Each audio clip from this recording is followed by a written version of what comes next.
shouldn't you have foreseen that our politicians would manage to muck up the opportunity of Brexit? And would it have used the nature of the campaign or the result or anything like that? This is, the day after the referendum, when I'd finally come down from Cloud 9, I realised, oh my God, the very people I've been fighting for 20 years are still in charge. Yeah. And you finish up with Mrs. May as Prime Minister. Yeah. A total sellout.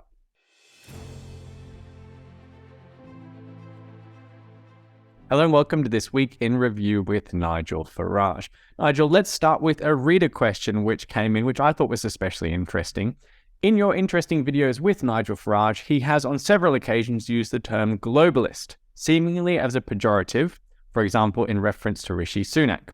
As a classical liberal and a fan of Adam Smith, I'm used to thinking of global free trade as a jolly good thing in terms of raising the living standards of billions of people.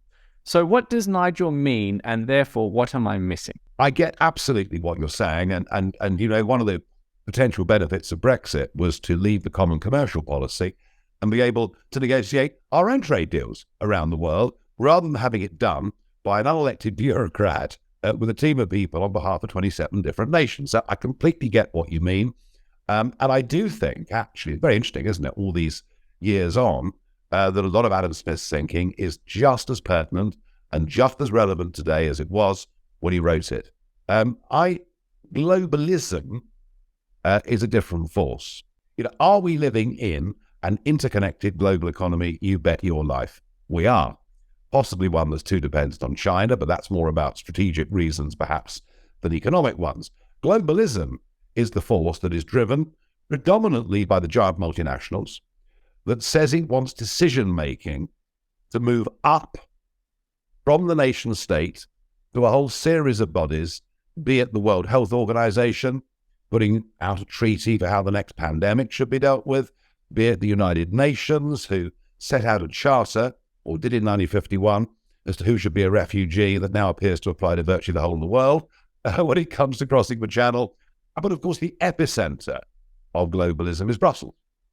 I mean, that is why the battle for Brexit was so profound, so powerful. It's why the entire world lined up against the UKIPites and then Boris Johnson and Michael Gove, who joined the campaign in the end.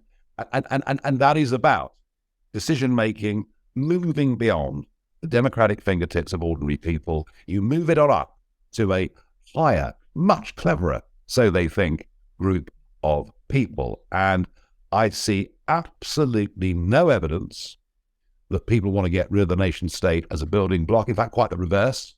There are more new countries being created every year. In 1945, there were 55 countries in the world. There are now 210. So we're actually far from wanting to have global governance. Actually, individual people want to have a say on their part of the world. So that is what I'm talking about with globalism. And I think everything about Rishi Sunak suggests, it's not just the Goldman Sachs background, but everything about Sunak suggests the desire to please on the world stage, the desire for these post-war bodies that were set up, possibly with very good intentions, to retain power. And that is why you've seen the recent sellout to Brussels. Talk now that the king is going to be used more extensively to improve European relations. Well, you can kiss goodbye to getting rid of EU laws. You can kiss goodbye to competitiveness. You can kiss goodbye to us getting back our fishing rights. I do possibly, though, see the Trans-Pacific deal as being a way forward. That might just help us break away from the EU a little bit further. But I'll be honest with you, I don't think Rishi Sunak voted Brexit. I mean, I think he said he voted Brexit because he had lots of small farmers in North Yorkshire who couldn't put up with EU red tape, who were getting no benefit, small livestock farmers in North Yorkshire, getting no benefit. And I think if he'd come out as a Remainer, he worried about reselection. So that's my take on it, but good question. I'm even more cynical than you, Nigel. I think this is all about creating career pathways for politicians after we vote them out of national politics. They need to go somewhere like the WHO and the IMF and so on and so forth.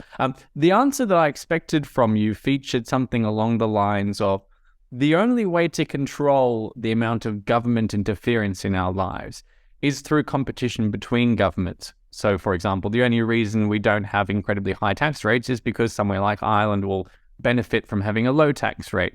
The only reason we didn't have crazy trade policies is because somewhere else then would steal our trade. And when we have a globalist policy, which we all share between nations, then we have the same, and that creates an absence of competition between nations, which is Adam Smith's key point. Of course. I mean, look at the OECD proposal for minimum corporation tax rates of 15%. Something Sunak has signed up to, very, very, very strongly. Yeah, look, I believe in competition in regulation, competition in tax. And I think it is in a competitive environment that you get innovation, that you get more money generally spent on R&D, and where you get genuine technological advances and changes. And let's not kid ourselves.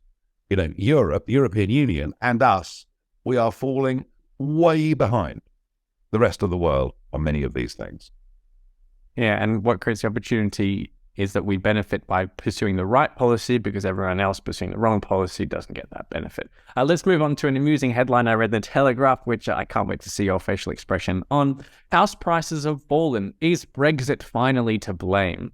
The claims, of course, that the Treasury analysis back from the referendum days suggested that there would be a hit to the value of people's homes by at least 10% and up to 18%. And now that house prices are indeed falling post-Brexit, is Brexit to blame? Of course, what I really want to ask you about here is that the Brexit issue seems to be settling. What's your verdict on some of the predictions that were made and what's actually happened and the gap between the two?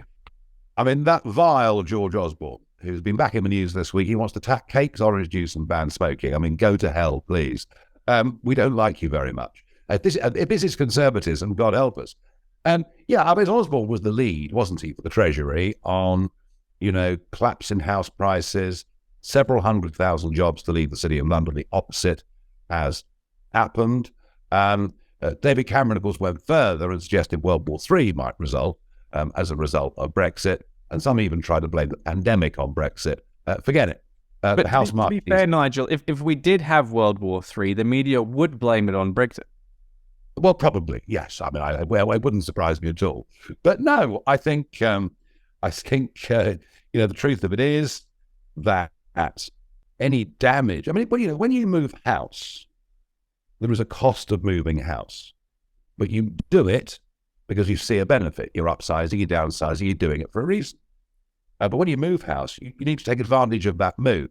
And our problem is we've incurred some of the costs of leaving through what was a very badly negotiated deal. I mean, you could argue that Boris was given a very bad hand by Theresa May. But the point about it is, if you face some increased costs in one area, you overcome that and more by making other things more competitive. And what have we done?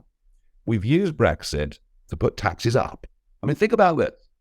The day we left the European single market, we put 20% on foreigners shopping in Britain in terms of VAT that wasn't there before. That is an anti-competitive measure that is bad for Britain. It's one little example of why we've got it wrong. And I think the frustration, the disappointment, is people aren't seeing the benefits of Brexit. On the world stage, it's different. I've mentioned already the negotiations that are happening in the Pacific, and I think that's really quite important. We've talked before about the AUKUS deal with Australia and what that's going to mean for the submarine yards, up in Barrow in Furness. You can argue on Ukraine. We took a very leading role. You may agree or disagree with the position that Boris took. We took a very leading role. So I think on the world stage, Brexit's made us, a much stronger force in the world.